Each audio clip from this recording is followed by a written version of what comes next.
So this one is also done. I wasn't able to show you guys how the process was, but I mean it's quite the same thing as the other one, and I feel I actually did a pretty job this side compared to that side, but not that much. I mean, it's just all about personal preference. If you want it to be very deep and shining more, then obviously you need to put in more grip and more power to it.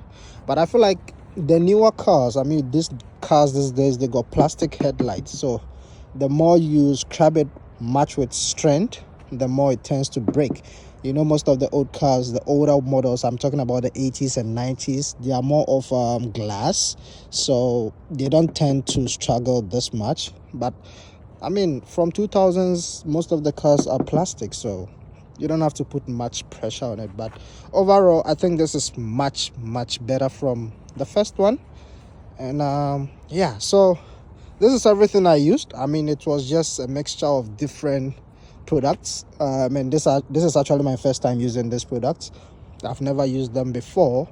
And yeah, so if you're around Edmonton, or let's say Alberta, and you need my service in terms of making your headlights shine, then give me a shot, and yeah, I should be able to sort things out in a few hours. So yeah, it is what it is. I hope you did enjoy this.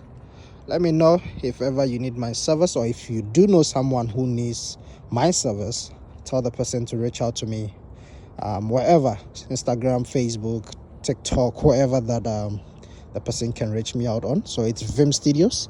And yeah, thanks for coming through.